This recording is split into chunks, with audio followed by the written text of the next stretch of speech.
are back with another episode of A-Town Rundown, covering this past week in the NFL. Disappointing on our end. We'll get there. I'm Joey, joined always by Jeremy. And I guess I tried really hard to jinx the Chargers, how I've been jinxing teams all along now with Thursday Night Football. I tried to give our producer, Tyler, something to get happy about, but the Vikings just couldn't pull it off. The Vikings lost 37-10. And the Chargers just dominated start to finish. I mean, Justin Herbert looked fucking incredible out there. He had 18-25. He had 227 yards, and he had 3 touchdowns. Surprisingly, I didn't see Keenan Allen step up the way he did. But when you have Herbert, who's finding things to do with other players, you don't always have to rely on the guy. You can give him a little break. That's exactly what happened. Also, their running back Vidal rushed for 117 yards and got his first career touchdown. The Chargers didn't have to punt the ball a single time the entire game. And if you're the Vikings, that's something that's kind of scary. That means your defense cannot capitalize at all. That's something I haven't seen in a very long time, a team never having to punt the ball. The Vikings offense was in complete disarray. They only had 164 total yards, and they only had 34 rushing yards. And in all honesty, I knew the Chargers were good. I didn't think that they were going to come out and dominate this way. But this is a surprising win for Los Angeles, and the Vikings really made it easy. The Vikings got off to a very slow start, especially on offense, and Wentz was under heavy pressure the entire game. He got sacked 5 times, which is awful, especially with the shoulder surgery he has coming up. So if you're the Vikings right now, I would kind of be worried, especially when there's no real timeline on McCarthy coming back and Wentz is about to be out for a while. You're going to have to go to your third string quarterback now. Things aren't really looking good right now if you're a Vikings fan. But for the Chargers, being that efficient, it could be the turning point for your season. They were getting close to trouble watch waters there for a little bit, but right now things are looking up for the Chargers, especially with that victory. For the Vikings, even a loss, it's hard to point out positives when you lose this fucking bad. So I really they're having serious issues, man. And Carson Wentz going out there limping around and getting beat up the whole game is not good. Yeah, and that this game was kind of like the precursor to what was going to happen the rest of the weekend, because there really weren't any close games. There was one that I can think of, but everything was kind of solved in the first quarter. And once you get in that position, Carson Wentz is banged up, can't throw very well, but now you're so far behind that you can't really run the ball. You can't afford to. So it's not that shocking. Like, even when they try to run the ball, they only get 34 rushing yards the entire game, which is abysmal, which is awful. Well, eventually you have to abandon it, when you're back that far. So you don't have like a Jonathan Taylor back there that can break out and get you these big runs. It's going to keep you in the game. They don't have anything like that. Fucking amazing right now. Holy shit. Oh, yeah. Every team wishes that they could have a Jonathan Taylor on their team right now. We'll get to him in a little bit. But yeah, I mean, you just got to kind of worry, especially you got to worry for Carson Wentz's well-being, because he already had the shoulder thing bothering him. And then on top of that, you're allowing him to get sacked 5 fucking times. There's similar to what happened to McCarthy. Yeah, it's pretty wacky out there. I mean, they got to figure out offensive lines moves, and it's not too late in the season for changes to happen. It's not too late in the season for coaching changes to happen, which hopefully we could see on our end of things. But once again, we'll get to that in a minute. What I wanted to cover next was the Eagles coming back out against the Giants and beating the Giants after losing to them earlier in the season. It was kind of a revenge game for them, but also I want to say, if Scatabo didn't have his ankle snap the way he did, which was one of the most gruesome injuries we've seen this year, aside from the Tyreek Hill injury, I don't think that game would have went the way it did, because Scatabo earlier in the game had tied the game 7-7 and things were looking good. Everything was clicking. Then when that injury happens, it's hard for everybody, just from a teammate standpoint, to see your boy go down like that when everything was going your way. And then how do you recover from that? Just seeing that mental image of him getting carted away on an air cast the way he does, his ankle and foot being completely separated. Do you think he's going to come back like ever, like the way that he was? That's a pretty gruesome injury for a running back. Okay, so with him being a rookie, I feel like there's promise of him coming back the way he does. And knowing him, dude, if Scatabo could go to practice today, he would. I know he's got the beast mentality, man. But for such a guy that's like so explosive. I mean, you and I were talking about him the last couple of weeks. Is just like one of the most exciting players in the league right now. Yeah, absolutely. But when you're coming back from something like that as a running back, that's scary as hell. So I really hope that he's going to be all right. And you gotta think of it as like it's kind of like what style running back are you? Because he's kind of just like he's almost like beast mode in a way where he's just gonna run through a motherfucker. He's not trying to do Right. all the dancing around, all the. Sure. But at the same time, like I mean, But he will spin on he's a you and carry rookie. you on his I would back, you know? He will, absolutely. And I would say if I were him, like, regardless of whether you have to or not, you need to take the rest of the fucking season off, buddy, because your team's in a rebuild. There's no reason to try to rush your comeback or anything like that. It would be great. It would be a great story. It would make headlines, but I think it's completely unnecessary. Take the time to heal and then see what next season is. But you're completely right. This could be a turning point in this young man's like career. Like it could drastically entire change life, the rest he plays. It could change the way he plays for the rest of his career, for the rest of his life, for everything. Like that's a hard thing to come back. They said, I read that it's not an actual ankle break; it was an ankle dislocation. It looks like it. But still, with the way it was dislocated, I don't see you coming back from that all chipper. You know, like that. No. That's fucking rough, dude. Yeah, and then also with the Giants, man, it's pretty demoralizing. You lose Malik Neighbors, and then you get this exciting young kid. You start putting some wins together, you know, him and Jackson Dart, and then this happens. So I feel like what hope there was for Giants fans to maybe kind of compete for a wild card, I'd put them on the old trouble watch. Yeah, and you're right, man. It is demoralizing in the sense that, like, you know, you started the season with Russell Wilson thinking that he was going to be the answer to a lot of things, and he absolutely probably wasn't. knew that he was going to suck. Yeah. Yeah, I mean, I knew he was going to suck. You knew he was going to suck. I didn't know to the degree of suckiness he was going to be, but it was fucking awful. So then Jackson Dart comes out, and Jackson Dart starts, you know, stunning people. Him and Scattaboo get together, and they're like the Bash Brothers from Mighty Ducks, dude. They're fucking awesome. Yeah. And then this injury happens. It just kind of derails any plans they had for anything this season. But aside from that, Saquon Barkley, after all that shit I was talking last week, Saquon Barkley got 150 yards and a 65-yard touchdown early in the game, which kind of blocked things up. Jalen Hurts was averaging 15, like 10 per carry. Saquon Barkley, he fucking insane. He definitely fucking showed up this game. It was definitely the Saquon Barkley you're used to. Also, Jalen Hurts was 15 for 20 with 179 yards, 4 touchdowns. So he spread the ball really well. Okay. The reason I'm stuttering it now is because I do have to point out that an Eagles win, for some reason, cannot be a fucking Eagles win without this goddamn tush push that seemed so unnecessary. And also, it looked like the Giants actually forced a fumble and got the ball, but then the refs got involved, and it was deemed that Jalen Hurts was in forward motion when it happened, and it wasn't actually forward a fumble. Progress. Yeah, no, they stopped the play, but it's like, okay, at what point do you stop the play? Because how many times do we see the tush push get stopped behind the line, and then they just keep getting to push until eventually he's over it? So you know, it can't be both ways. You know? If that's the way they're going to do it, is they're going to let him push him for that long without calling the play dead and saying that was his forward progress or whatever. Then you got to leave it live through that fumble. Yeah, I know he's not down.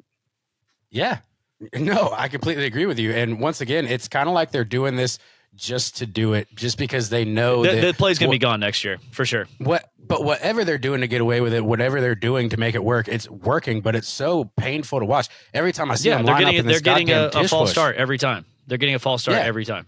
And get away with it. And in all honesty, finally, the Giants had an answer for him. The Giants actually, if you look at it, the Giants forced a fumble. Like, I'm sorry, there's no way around it. The Giants forced a fumble, and they recovered the ball. But, you know, of course, it seems like it worked out in Philly's way, and I wonder how the fuck that happened, you know? Right. Yeah, no, it's annoying as hell. I will say about that game, it looked like, outside of the tush-push bullshit, it looked like it was kind of the first – like real good looking offensive performance for the Eagles. Mm-hmm. Like you were saying, Jalen Hurts 4 touchdowns, Saquon, you know, went off.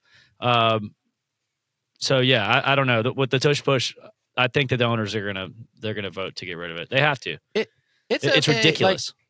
It's cool to see them clicking, and it's cool to see them, you know, playing good football. But at the same time, like, part of me, and I don't know if this is just the hater in me when we go back to how the Eagles have been against the Falcons. I kind of wanted to see a whole locker room breakdown. I kind of wanted to see the morale drop. I kind of wanted to see people, you know, getting traded away and leaving the team before the deadline happens, which still could happen. but Who I knows? just loved it. I wanted to see the drama happen, and it looks like they're getting things together. I don't know what's going Yep. on behind the scenes because I'm not there. But I did see rumor though that AJ Brown was planning on leaving before the trade deadline. So we'll see if that actually happens. We'll see. I mean, I think the Phillies or the Eagles can certainly afford to trade him and get something that they need. They're not using him that much. Yeah, but who has something worth giving up for it? Like who has something that the Eagles would be like, yeah, we'll give you AJ Brown for that, Unless I it's don't the know. fucking Browns giving away first round picks because I the was about to Browns are say going to first have round it. picks. Yeah. Yeah, the Yeah. Browns Right. are going to have it. Yeah. But moving along, so the Bengals, the fucking Cincinnati Bengals, who were The only riding this close high. game of the whole weekend. Yes, they were riding this high because they somehow beat the Steelers, which I didn't see coming. Everyone's like, Joe Flacco's back. We're seeing vintage Flacco, which he kind of did. But then the Bengals gave the Jets their first victory of the season. Big upset, 39-38. And on top of that, the Bengals had a big lead for 3 quarters. They were leading 31-16, and then the Jets just somehow turned it around. The Jets rushed for 254 yards, which is a season high as a team. Of course, it's a season high because they're hot fucking trash. But Brees Hall had 133 rushing yards, 2 rushing touchdowns, and he also threw a fucking game-winning touchdown to Mason Taylor with a minute and 54 seconds left. And now, here's the thing, too. If Joe Flacco is supposed to be your savior, if we're seeing vintage Flacco, if Flacco has all these weapons around him in Cincinnati, with a minute and 54 left, you would think that this Joe Flacco guy would be able to still win the game. That's not what happened. To go get a field goal at least, yeah. Yeah. Justin Fields, these are actually kind of crappy numbers when you look at the completions. I've seen worse, but he was 21 for 32. That means he missed 11 of them, and he only got 244 yards and 1 touchdown. And it's kind of wacky when like your running back has more touchdowns than you when they couple it with 2 rushing touchdowns and a throwing touchdown. I haven't seen that happen very often.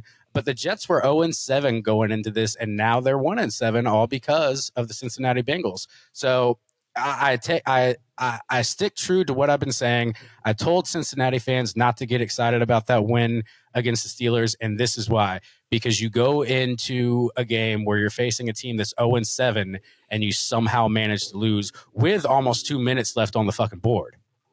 Yeah, and the Bengals defense sucks. The Jets defense sucks. I'm not really sure what happened to Bengals offense on that last 2 minutes, but yeah, that's not good. You would think that that's enough time for Joe Flacco to get down the field, especially you already put up 38 points today. Yeah, speaking of the defense sucking, it really was the defense that led it away with all those rushing yards they allowed, and then you let the running back throw a touchdown too. So that's kind of adding insult to injury crazy, when you let the guy run all over you, and then you let the guy that's been running all over you throw a touchdown on you. Like that's pretty insulting. So, I mean, but when you look at it, fucking Jamar Chase still had fucking 12 catches for 91 yards. That's his 3rd straight double-digit catch game. So Jamar Chase isn't the problem. It's not that he can't connect with Joe Flacco. I think there's so many other pieces in Cincinnati that aren't working in their favor. It has to rely on defense. I don't think it was really as much as an offensive line struggle as we're used to seeing, but when you go into a game and you're facing an 0-7 team, there's really no fucking excuse for that. And I don't care if you're Joe Flacco. I don't care if you're Tom Brady. Losing to an 0-7 team is absolutely fucking embarrassing. Yep. So moving on, though, a team that's really catching fire, a team that's caught my eye, that being the Indianapolis Colts. They fucking destroyed the Titans 38-14, and which it's a game you expect them to win. The way they won, though, was fucking amazing. The Titans are hot trash this year. There's certain teams when we get into the trouble watch, there's certain teams that aren't even worth mentioning, and I feel like the Titans are one of them just because they're just bad. Yeah. If you watch any football at all, you know that even though the Jets won, the Jets are bad, Giants are bad, Raiders are bad, and the fucking Titans are bad. You don't have to mention those teams. You know that they're awful. Although I did see, yeah, and the Saints are on my trouble watch just because I love talking shit about the fucking Saints. But I did see the Raiders picked up Tyler Lockett, though, when that's going to be interesting to see. I remember when Tyler Lockett was like a Showtime player. He was like a headline player doing all this crazy shit. But you don't really see that much. I think they traded him from Tennessee, if I'm not mistaken. You might be right about that, yeah. This game against the Titans, Jonathan Taylor rushed for 153 yards, 3 touchdowns on 12 carries, and he had an 80-yard one. Daniel Jones was 21 of 29, 272 yards there, 3 touchdowns. And I'll tell you, the way Jonathan Taylor is playing right now, I know that we've talked about how we might not see a quarterback be MVP this year. And if it's not, I know we wanted Bijan to be there, but the problem is Bijan can't be in the MVP race if we don't see them allow him to play more than he has been. And Jonathan Taylor, though, is absolutely in the MVP race. For me, it's neck and neck between Jonathan Taylor and Baker Mayfield, just by the way this guy's fucking playing out there. I would say the Baker Mayfield talk has cooled off a little bit in the last 2 weeks. Not for me. Jonathan Taylor, though, heating up. Not for you, but Jonathan Taylor definitely heating up. He's definitely he's firmly in best running back in the league so far this season right now.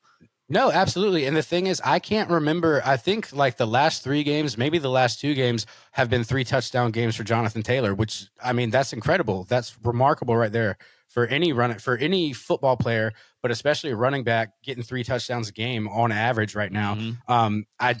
If it's not going to a quarterback this year, I don't see how Jonathan Taylor wouldn't win if it doesn't go to a quarterback. And the only quarterback I really see, well, you do see Mahomes is kind of I was about to say too early to say that he's not going to be in the conversation because he's got plenty of time, and they're definitely trending upwards on offense. Yeah, and when you think about it, they beat a bad team, but like that's what, just like with the Colts, man, it's like that's a staple of being a good team. You beat up on the teams that are worse than you.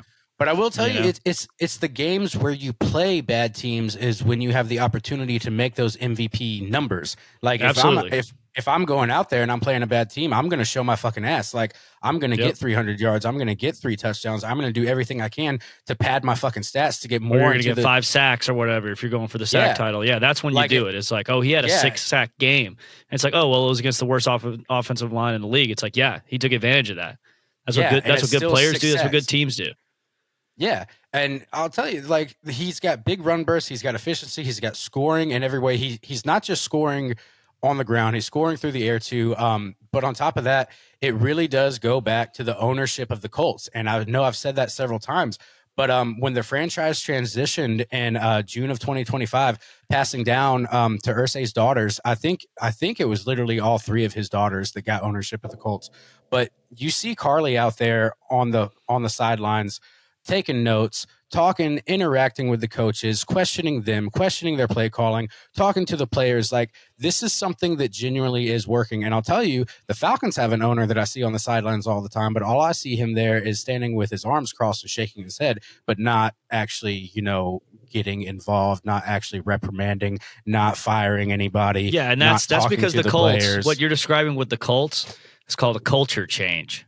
And what's happened with the Falcons is for 8 years, through 3 different head coaches, there is yet to be a culture change.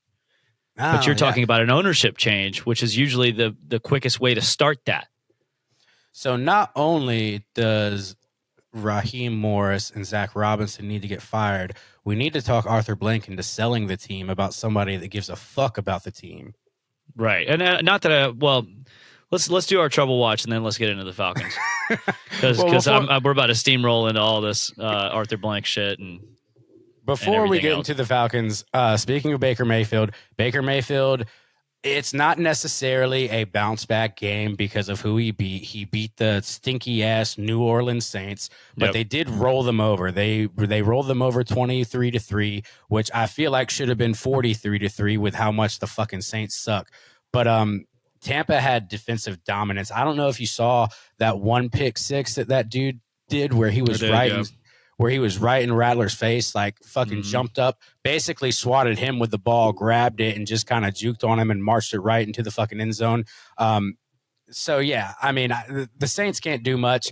I do want to put Baker Mayfield back into the MVP race. I do want to see him. He's still there. Yeah, I agree. He's still there. But it goes back to saying that you're supposed to have your biggest breakout performances against shitty teams. Well, I feel like if you want to be MVP, you got to do more than only put 23 on the New Orleans Saints. I feel like you could have did a lot more, but at the same time, he's got the same season-long story where he's only playing with his B team and doing the best he has. So it goes back to show you finally when the defense starts setting up, you can see Baker kind of take more of a break. You can see him take a back seat, be like, okay, cool, I don't have to do this all by myself. And that's kind of what you saw in New Orleans. I guess time is only going to tell because we're getting close. I think next week is officially going to be the halfway mark of this season. So now everything is really cut and dry. Everything's really got to be what it's going to be for the rest of the season coming up here. So now we'll really see who the MVP is going to be. And on top of that, you got Lamar Jackson coming back next week. So we're going to see how he can turn the Ravens around. The Ravens were able to win without him. So we're going to be able to see what they do with him. But going back to the Buccaneers game, Chase McLaughlin, Anthony Nelson, they both played incredible. They were key elements as to them winning this. So this was a fucking game that wasn't on Baker's back for once this season. It was a get-right game, and they did what they were supposed to do. Yeah, that's exactly what it was. Nothing more, nothing less. Especially with all the injuries they've been dealing with. Like this was a game they were like, all right, even though we're injured, we can get right, and they came out and did it. To me, this game doesn't necessarily take the Buccaneers off of my trouble watch, which we haven't gotten to the full segment yet. But I will say, with all the injuries, with everything the way it's going, the Buccaneers still kind of are on thin ice whether they can turn this season around or keep the momentum going. Not turn it around because they're still one of the best teams in the league, but you got to see if they can keep this momentum going with everything that's going wrong for them. So let's see. There's one more we're going to go into before we get into our trouble watch, and that is Kansas City beating the Commanders. Easy victory for them, 28-7. Patrick Mahomes did start off with 2 interceptions, but he quickly cleared the cobwebs, as everyone knows he can do. That's part of the reason why he's normally every year an MVP candidate, because of how well he goes out there. Him and Kelsey were clicking. You saw the Patrick Mahomes are used to, and I'll tell you, this is kind of a wake-up call for the rest of the league to be put on notice, like, hey, we're back. Even though, granted, you did beat the Commanders, but I do think this is the Kansas City Chiefs coming back and be like, yep, we're here. Maybe the first of the season was a fluke, or maybe time will tell. So I think we've seen enough from the Chiefs over the last 5 years to say that, the first, fifth of the season isn't going to bury them. Patrick Mahomes is still just as deadly as he's always been when he gets outside the pocket. That's not going to go away. Yeah. I definitely can see them still making a run. Watch them put together, 4 out of the next 5 out of the next 6 or something like that, and then fully back in the conversation. And in this one, too, it's not necessarily just Patrick Mahomes. I mean, when your defense holds another team to only 7 points, that's when you can capitalize. Commanders have a lot of injuries right now, too. Yeah. Well, the thing is, too, if I'm not mistaken, didn't Debo and McLaughlin both come back? They did, but or McLaurin, not McLaughlin, McLaurin. Yeah, Terry McLaurin. Yeah, but still running a backup quarterback out there, or injured quarterbacks. Like they're not fully. It's hard to say that you got to play the Commanders at full strength, just like when they played us. Yeah, I absolutely agree. So now we are going to dive into a segment which you hear me and Jeremy mention all the time. We haven't done a full segment of it yet, but now we're prepared. Ladies and gentlemen, we are going to jump into the A-Town Rundown Trouble Watch. So first up on the Trouble Watch for me, I got the Vikings, and I'll tell you why. Yep. The Vikings look completely fucking lost out there. And the offense is flatter than a dead battery. I mean, come on, dude. Carson Wentz is under siege, and the defense can't stop anyone. And on top of that, you're about to have Carson Wentz out because he's about to have a season-ending shoulder surgery. So I don't know what you're going to do about that. And then on top of that, there's chatter of locker room tension and slipping culture under Kevin O'Connell. So you can argue that this season's spiraling. The tools are there, but the fundamentals mindset are not there. So that's why the Vikings are on my trouble watch as of right now. Yep. Yeah, I totally agree with that. JJ McCarthy, even if he does come back, is going to have like a historic season in his first real NFL season to save what's already happened to them. And nobody knows when he's coming back. So, yeah. Yep. So another team that I've got on my trouble watch, I think they historically stay on the trouble watch. I don't think they've ever been off the trouble watch, even in my entire lifetime. And that is the Cleveland Browns. They still have this like, I got them as just bad. just bad. Not Just even in bad. trouble. Yeah, They're just fucking bad. They Dude, have Dylan this, Gabriel threw an intentional grounding in his own end zone. Okay, for a safety. He did that on and Sunday. on top of that, they have this mentality that's just like, why are we even here? What are we doing? You Right. have this stellar you do have a genuinely good defense. And Miles on top Garrett of had 5 sacks on Sunday. you have 5 sacks and you manage to lose the fucking game. And you see the frustration from Myles Garrett on the sidelines, throwing his helmet around, acting a fucking fool, sitting by himself. And you know what, Myles Garrett? I don't fucking blame you. You deserve so much fucking better than playing for the Cleveland Browns. I'm sorry that you have to be there. So they have one of the worst records. And on top of that, like the Browns, they might have draft capital. Like they might be able to get some good drafts out of this, but they'll find a way to fuck that up. It's the Browns, man. That's what I was going to say. Look back capital. on everybody they've drafted. Look back on everybody they've drafted, and not to mention Baker Mayfield. They got him. What happened with him? He doesn't fucking shine until he's on another fucking team. And on top of that, they basically traded Julio Jones to us on draft night. They also drafted Myles Garrett. Myles Garrett is arguably one of the best defensive players in the league, and he's stuck in limbo in Cleveland. And he's either got to retire or got to find somebody that can fucking afford him and let the Browns fucking let him go. Like it sucks. It sucks being stuck in a program and organization like that, and knowing there's not much you can fucking do about it.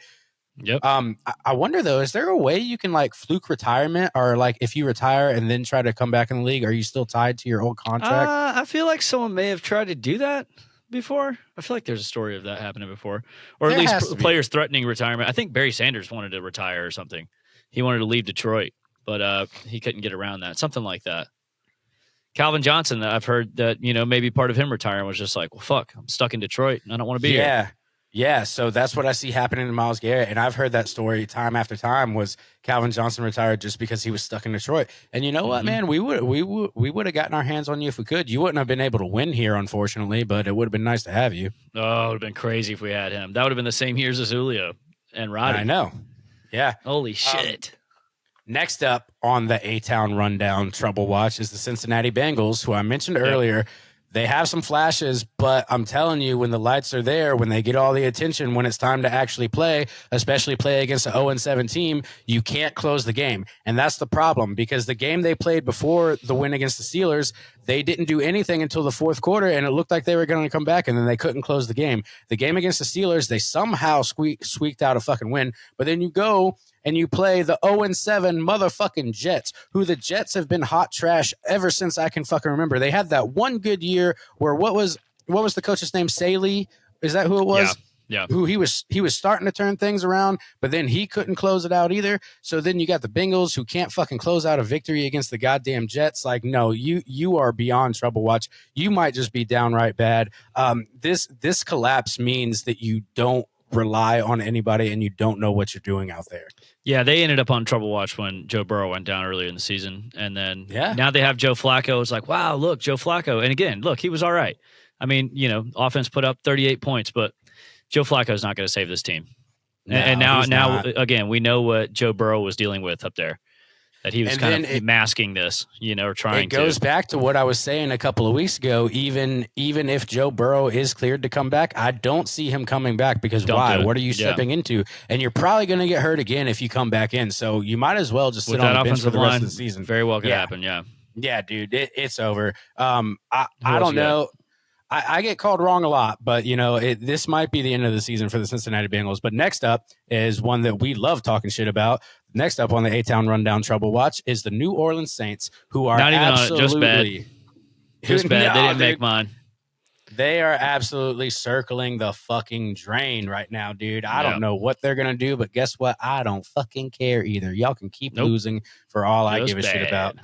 Now, next up on the Trouble Watch, let's talk about the Dallas Cowboys, who they've got all the glitz and glamour, but they just keep getting caught slipping. They carry these expectations, and they can't do it. They got fucking penalties galore, 80 yards of penalties in one play. One game. Key players are injured. There's no discipline. They lost 44-24 in a blowout that shocks you when you consider their roster. Very Dallas bad is rich in talent. Yeah, Dallas, they do have good talent, but they don't have any consistency, and the defense doesn't stabilize, and the penalties are costing you games. That's Yeah, what's no real going on stars in on Dallas. defense, and Micah Parsons leaving obviously is a big deal.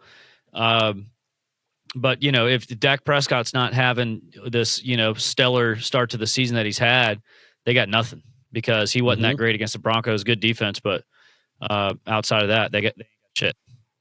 And one more before we go into it, and I've been talking shit about this team too, and I'll continue to do it. It seems like they're stuck in rebuild limbo. It's the fucking Chicago Bears. I don't know what they're going to do out there. But Caleb Williams still looks bad. Oh, dude, he's going to continue to look bad. I don't think Caleb Williams is a good quarterback. Like, I don't think you're going to. You need to draft a new quarterback. You absolutely need to draft a new quarterback. They might have to. Yeah. Right, okay. now, so hold on. I got a couple that I want to throw in here. That Steelers maybe. I mean, I know that they've only got 3 losses, but Aaron Rodgers just, I don't know. This last game didn't look like. Okay, he's mortal. Like he had that fun game against Joe Flacco, and then back to, I don't know, Arthur Smith's offense. I don't believe in it. I don't really see them doing anything this year. But I feel like the real reason that the Steelers should be on the trouble watch is because they're losing games that they should win. Is the problem? Sure, they should be beating Cincinnati. up on bad teams. Yeah, they should have beat the Packers. They went into halftime with a lead against the Packers, and they just couldn't hold on to it. Right. Yeah, and again, because I just don't think that like Arthur Smith's offense is. It's boring. It sucks. You got to be playing with a great defense all the time for his offense to work. Yeah, absolutely. So if the defense can't get you stops, 60% of the time, then yeah, you're kind of fucked. Oh, no, I completely agree with you. And I was contemplating putting the Steelers on there. I kind of glossed over them, but now that you mention it, like, yeah, they are absolutely in trouble. Yeah. And yeah, you got one more? I got one more. And before we go into the full game, let's take a second to talk about the Atlanta Falcons, who've got glimpses of talent, but zero reliability. The most unreliable team that there fucking is in this entire goddamn league right now. You talk about having the best fucking player in the NFL, but you don't utilize him like he's the best player in the NFL. You're getting hit with all these injuries. You keep running the same fucking play scheme over and over again, whether it works, whether it doesn't. You keep playing it. You keep going to the same well. I don't know what to do to fix the Falcons aside from firing everybody, firing Raheem, firing Zach Robinson, fucking possibly selling the fucking team to an owner that can actually manage and fucking get in there and materialize something to happen, because it's complete and fucking utter bullshit that you continually draft and trade and get this talent and do absolutely nothing with them. Once again, going back to my previous point, I constantly hear Raheem Morris say, Bijan Robinson's the best player in the league. Bijan Robinson's the best player in the NFL. Bijan Robinson's the best running back. Bijan is this, Bijan that. How about you fucking give him the goddamn ball so we can see it our fucking selves? Yeah, well, look, and I think these last 2 games has kind of shown you the blandness of the Falcons offense, and which I've been blaming Zach Robinson for since week 3. And a lot last year before we started this podcast, I was talking shit about him, but definitely this year. Last year, it was kind of, we thought we were blaming Kirk Cousins.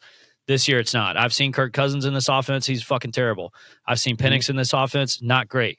Penix has had some okay games, but a lot of it's been saved by Bijan Robinson. But, you can hand the ball to Bijan as much as you want. But what these last 2 weeks have shown me is all the teams are doing is saying, okay, well, if we can do everything we can to stop the run and read their defense, then let's see what else they got, especially in this game where you're out Drake London and you're out Michael Penix. Yeah. Shouldn't matter, though. There's fundamental problems with this offense, and the fact that, like, we've talked about how much they use the pistol. It's not just that they're using the pistol and that the probability of them running is over 75% when they're in the pistol. It's that whenever they're going to use play action, which I think they're trying to use a little bit more, at least early in the games, it's not working. It's not working anymore, because what they do is when it's a run, they'll motion the tight end. Okay, to get ready for run blocking. If it's a pass, if it's a play action pass, they'll motion one of the smaller receivers. They'll motion like Mooney to go outside the numbers. And it's like, if you can just pick up on that, which I think in San Francisco we did the same thing, and then against Miami we did the same thing. It's literally a cheat code against this offense. And that's what I'm saying. It goes back to my point where you're sitting here and you're telling me their scheme. You're telling me, hey, if you see this, this is going to happen. Hey, when you see them move, and this they're 100% right every time. Which means that the coach of the other team fucking knows that. If you know this, Jeremy. Oh yeah, exactly. No, and it's not just me, man. It's anybody who has eyeballs can see this. And you know, the pistol. I get it, man. There's different things you can do out of the pistol, but it's really made for quarterbacks who can run. So Michael Penix has kind of shown that he's not willing to run. Then you put Kirk Cousins out there. Michael Penix can run, but he's not going to. Won't. He's just not doing it. Yeah, he's not doing it. And then Kirk Cousins cannot run, and you still run the game the exact same way. You know, and the things that we were hearing, if he tries to fucking run. Yeah, no shit. And so what's one of the big problems with this game and talking about the accountability issue and the leadership issue with this organization is like, you even hear it from Raheem Morris. He's like, well, how did they beat you? I think the question like at the press conference was like, how did they beat you in like an X's and O's like standpoint? And all he said was they took away our lifeline, meaning they did everything they can to stop Bijan, and that's all we fucking have. Mm-hmm. That's all you have. Yeah. You have how many top 10 picks on your offense? That's all you got.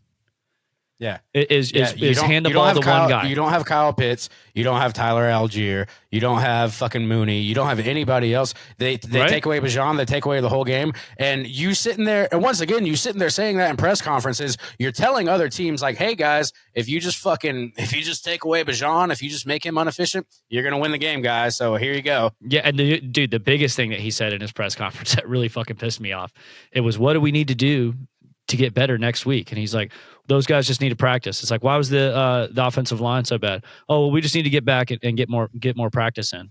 It's like, no, dude, it's not just go back and run the same bullshit. Like, I want to hear shit like, we're going to go watch the film and we're going to watch every stupid mistake and every stupid penalty. And there were a lot of them. And you know, and every time that we're running these things and talk about why it's getting blown up every time. Yeah. You know, why are we able to get first downs, but we're not able to score points? That takes away his accountability from it too. You're like, oh, well, the team, they need to practice. Not I need to straighten up. I need to learn some better play calling. The guy that I hired, because I hired him, Zach Robinson, maybe he should learn how to run things outside of the fucking pistol. Maybe we should pay attention to what we're doing. Maybe we should stop giving our plays away. Maybe we should find a way where Bijan can run the ball. Maybe we should get other people open. Oh, I don't know. But you know what? It's their fault because they're not fucking practicing enough. Fuck you, dude. Yeah, and look, if you're not running your offense like up from under center, you know, quite a bit, you know, almost half the game, and you're not able to throw over the middle of the field, you're not a serious offense in the NFL. No, not at all. Not at all. And it's not even that they're not able to throw over the field. It's just that they don't. They just don't fucking do it. In fact, I'll tell you this, Raheem. Since everybody is watching your tape, since everybody knows your plays, throw over the middle because nobody's fucking expecting you to do it. Like, it might actually work. Let's finally do it. Let's finally rip it open. It might actually work. Because everyone knows you're not going to. I've been making that joke too. It's just like, let's just start doing the opposite now. Like, let's motion Darnell Mooney and actually hand the ball off. You know, let's just start doing the exact opposite of what everyone knows that we're going to do, and see if that works. See if that the whole point of designing an NFL offense is to make plays look exactly the same at pre-snap, but the results are going to be different every time. But they completely skipped that last step. So you line up. I've made this reference before. Zach Robinson's offense is like a middle schooler who just started playing Madden for the first time, and he goes and clicks one formation and he picks one play out of it. And if he picks another formation, he picks one play out of it. That's what this feels like. And to an NFL defensive coordinator, that's what it is. It's like he's playing against his dad on Madden, and he's letting loose. He's not letting him win. In real life, when you're losing, you can't just restart. You can't just be like, "Oh fuck, quit and go back to the home screen and restart the game." I wish. You know, and then it was hard to finish that game on Sunday. It goes back, It goes back. It's fucking like before we got Raheem, we had a good bit of people interview for the job. Jim Harbaugh, one of them, would have loved to get him. Mike Vrabel, look what he's doing out there. He's Bill Belichick. Look how he's doing. Bill Belichick, look at him. Well, he's yeah. I mean, he's sucking right now, but still, he's not doing good. He's not doing good. So I mean, that's a whole nother conversation. I can get real football nerdy with that and talk about it must have been how great Tom Brady was, but I don't want to admit that. Yeah. No, we're in the Falcons segment. Yeah, we're not doing that. We're not doing. But yeah, there was an extensive coaching search, and they came up with Raheem Morris. And when they did, I was underwhelmed by it. I've not been impressed with him last year. Just because he's Arthur Blank's homie, you know, he's just Arthur Blank's friend, so he gave him the fucking job. Even Jeff Ulbrich, he's the only one that I've seen where it's actually worked out that way. But at this point, it's like, let Jeff Ulbrich take over the team. I know he didn't want to do that after doing that up in New York. I know that he wanted to come down and just be a defensive coordinator and not have to take over a head coaching job and deal with the fucking mess that is, the Atlanta Falcons offense right now. But the defense hasn't been that great either. Now, it's hard to judge them on this game because they're out there the whole fucking game. They're out there the whole fucking game. We could not sustain any drives, do anything. We scored 3 points in the first 3 quarters. We scored a touchdown in garbage time, which didn't fucking matter. But also without Divine Diablo, man, this defense looks completely different. Tua Tagovailoa out there with one eye doing that to us, and JD Bertrand, it just seems like 4 touchdowns with one eye, touchdowns. 4 touchdowns to one eye. Those are impressive stats, but only when you play the Atlanta Falcons, because I guarantee you that's not going to happen for the rest of the fucking year. Yeah, it screams bad leadership. It's just like the Carolina loss. It's just like it, except this one feels worse because we're at home. Mm-hmm. Looking back to Buffalo, which feels like a month ago, it's like, well, how cocky and stupid were the Buffalo Bills defense to let us do that to them, to let Bijan do that to them? Because remember, that game was all Bijan, and then there was some.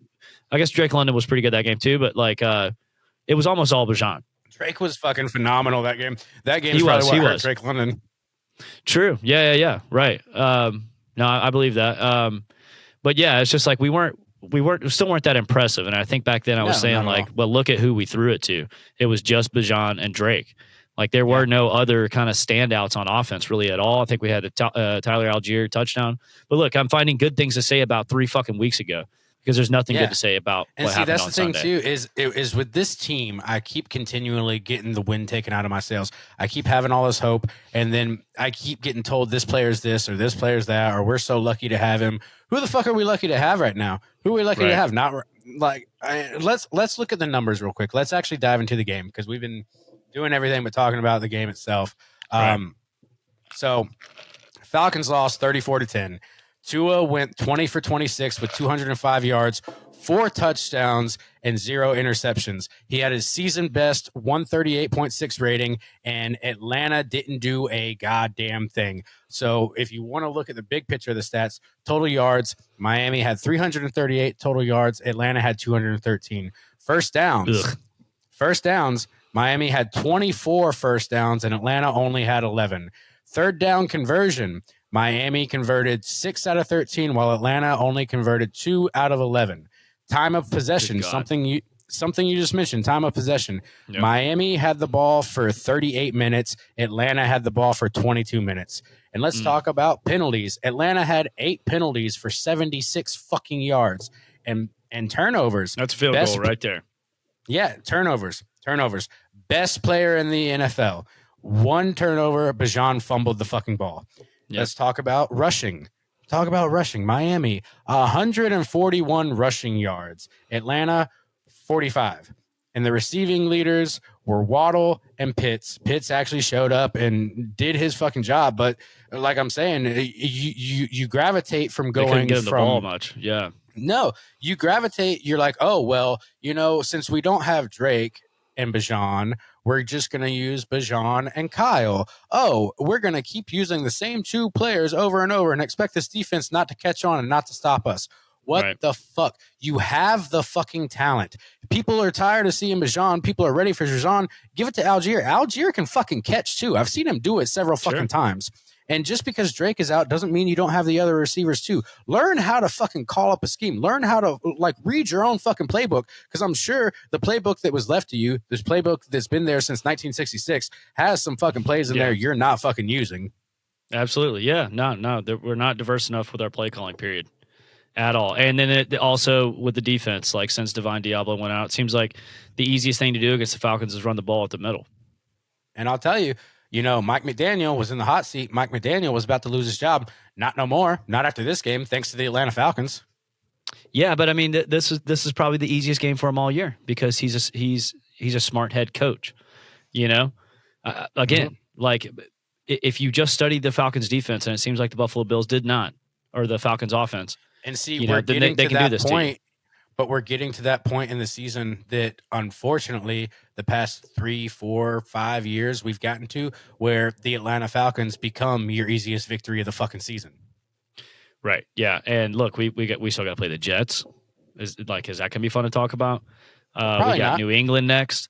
We got the Colts still. I have a hard time seeing a believable path to getting back over 500 this year. I could see them floating around it, but them getting back over 500 and ending the season 2-3 games over 500, starting to look grim. Absolute trouble watch team for sure. You don't know what you're going to get out of them, but you do know what they're going to do on offense. And bro, the Patriots are good. The Patriots are 6-2 right now. Like they're Drake May's having a great season. Great. Yeah, they're looking fucking great. So let's really break it down. Let's really let our voices be heard as to why we need to fire Raheem Morris, because there's discipline collapse. There's no team identity. He's got situational failure. He hired Zach fucking Robinson, who's a piece of fucking shit. And he has no intentions of getting rid of him. You know that got asked in the press conference, and it was just like, are you going to make any coaching changes? See, no. What about Zach Robinson? Oh, I have all the faith in the world in Zach. It's like, you're the only. I don't know how you could. Dude. Yeah, I don't know how you could. Fucking one.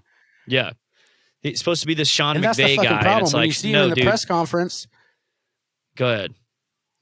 When you see him in the fucking press conference and they literally ask him the question you just mentioned, are there going to be any staff changes? He's like, no, I don't see any staff changes happening. Why the fuck not? Just going to get back to practice, man. There needs to be. Just going to get back to practice the same bullshit we always practice and expect things to change. Yeah. I'm done with Raheem Morris. And what sucks is, I don't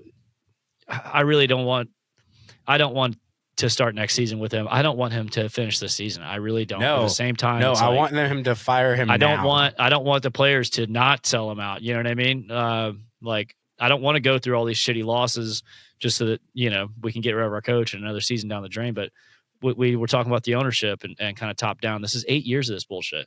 We went through this, for too long with Dan Quinn after we had one really good season, another, good season, and then complete ass. And it took us too long to fire him. And then Arthur Smith, we never saw anything good out of. No. But I'll tell you this. Now we're going to do it again with Raheem. It's very clear we're getting the same thing with Raheem. Arthur Smith did come in with ice, and he did have a good start, but then it teetered off. But I'll tell you, Arthur Smith had twice as many games as a head coach for the Atlanta Falcons than Raheem does. And Raheem has already lost as many games by over 20 points than Arthur Smith did. They both have that same exact number, and Raheem's been there half the fucking time. So you need to go ahead and fire him. You need to go ahead and fucking fire him. Arthur Blank needs to stop being so nice, holding on to these people for too long. In all honesty, Dan Quinn should have went before he did. Arthur Smith probably shouldn't have made it through the entire first season, but you held on to him. Now, step up. Do your fucking job. You're going to die before this team has another fucking winning season. Go ahead and fucking fire him. You know that we haven't had a single playoff game in Mercedes-Benz since it's been built? Damn. The last playoff run that we did in 2018, which was the 2017-2018 season, was like the inaugural year. We played 2 playoff games on the road and lost. We lost the second one. So we never got to bring it home, and we haven't even been close to getting a playoff game here in a long time. The worst case scenario I kind of see with this team right now and with this organization is that we play out the season, we kind of get a win here and there. The NFC kind of, gets the wild card position, kind of gets, to the lower positions. And we're kind of in the hunt in the last 2 weeks of the season. And Arthur Blank says, well, we'll let him start we'll let him start the year next year, but you're on the hot seat now, Raheem. Kind of. In all honesty, I don't want to see that happen. That's kind of how Dan Quinn kept his job for as long as he did. He would Arthur Smith. Yeah, he would hit a big dip. He would know his job's on the decline, and he would either get to the playoffs or close to it, and they would keep him for another year or keep him for another year. No, you got to be more cutthroat with that. You got to give a shit. I'll tell you, dude, if Atlanta is already a culture of a city that people want to go to, people want to live in Atlanta, people want to visit Atlanta, people want to party in Atlanta, people want to go to Magic City, they want to go to Blue Flame, they want to go to they want to hang out in Atlanta, you can draw people to Atlanta. You can get big name players to Atlanta. But the thing is, you have to have the organization to back that. If Atlanta got a good organization on their back, if they got a good winning football team, if they just got to and won one Super Bowl, they could turn this entire culture around, because people already all these players for other teams. how many times do you see them hanging out in Atlanta? All the fucking time. How many times do you see them getting DUIs in Atlanta? All the time. How many times do you see them? Yeah. How many times do you see them cheating on their wives? With strippers in Atlanta? All the fucking time. I think that's also kind of a negative thing. I think there's a lot of, especially black players, have said like, why would I want to live in Atlanta? That's where I like party and get in trouble. And like, so now I'm supposed to, have my regular off-season stuff and my family and all that. Like, seriously, I've heard it been said before. I know. Like, they love partying here, they love playing here, but they don't really want to play here and full win time. Here, that's a whole different thing. Like, if you can party here and win here, you know what I'm saying, dude? We might get Freaknik back in the streets, dude. You never know. There we go. Let's have it. So let's have it. Freaknik as the Super Bowl parade. Dude, absolutely. I would love every fucking second of that. Yeah, but I feel like when you get that head coach and general manager regime, like you can usually tell pretty early on that like things have shifted. Like there's like a buzz around the team and everything. We've seen it happen before. I'm too far into Raheem Morris's to have that feeling. You know what I mean? Yeah, absolutely. Well, I'll tell you, at least Georgia Tech is 8-0 right now. So at least we have that. There we go. At least we do. At least Atlanta does have one winning team, Yep. Yeah, and the Hawks started this week. They're 1-3 right now. Yeah, they're kind of yeah. I mean, they're 1-3. It's early in the season. I think they're still trying to like fit the pieces together. Kristaps Porzingis coming in and playing with Trey for the first time. Nikhil Alexander-Walker, Luke Kennard, a bunch of new guys. An NBA team having a slow start doesn't concern me at all. It's very we got like 78 more games left. Yeah, dude, you're fucking fine. Now, if we get midway through the season and they're still, losing every 3 out of 4 games, then it's time to panic. But right now, it's like, absolutely. There's been a lot of changes at the Atlanta Falcons. Atlanta Hawks. There's been a lot of good changes for the Hawks, and I hope it works out for. I did hear that they might not be extending Trae Young after this season, though, which really worries me. Well, I don't think it's time to worry about that yet. They didn't come to an agreement before the season started. Typically, players don't negotiate during the season. It can happen, but no, they ended up extending Dyson Daniels for a 4-year contract, which is great because I think he's like a core piece. But what? I don't really know what their long-term plan is with Trey. I feel like with the new GM, he said kind of when he came in that Trey's part of his plan, but maybe they just haven't been able to negotiate yet. But what you're doing is you're putting Trey up to the task of putting up an MVP caliber season, and then he's going to be asking for money for it. Yeah, and there's going to be a lot of teams that want to give it to him. So I would have extended him, but who knows how long? Who knows what Trey's side's asking for?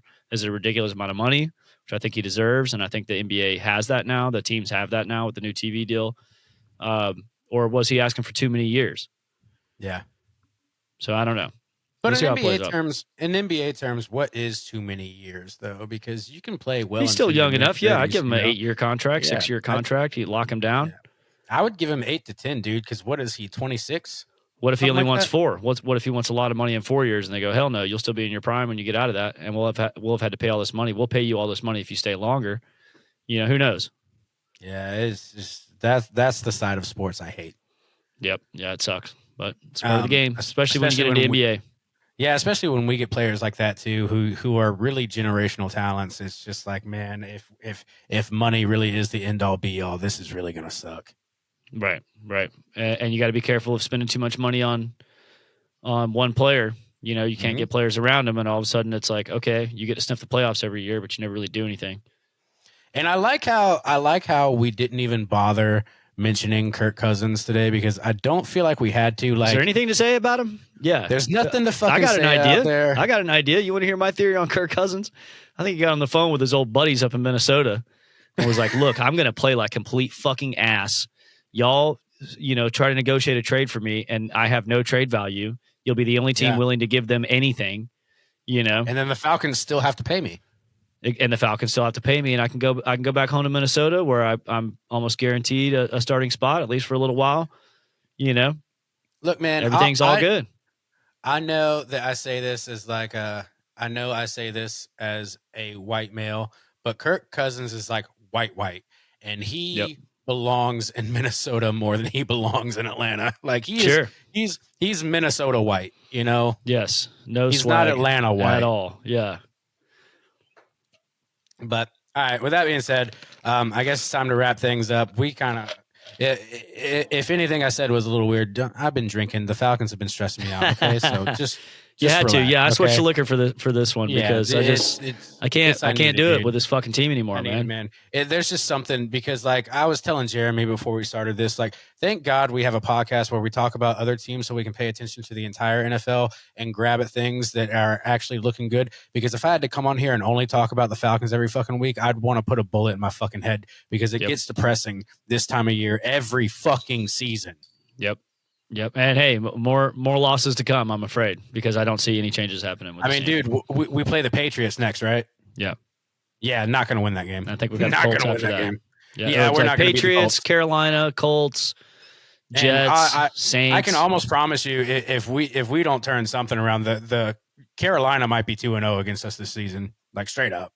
Yeah, they're already ahead of us in the division standings right now. So, and they still are here at week 8. I should say. And see, when we go back to head office things, when we go back to money, when we go back to all that stuff, I can never tell when a team is trying, like, not try hard to try to get more players. Like, is there a part of us where of course you want a good draft order, but you also don't want a losing season, but will you sacrifice the losing season for a good draft order? Or are they really trying their hardest and they just can't fucking do it?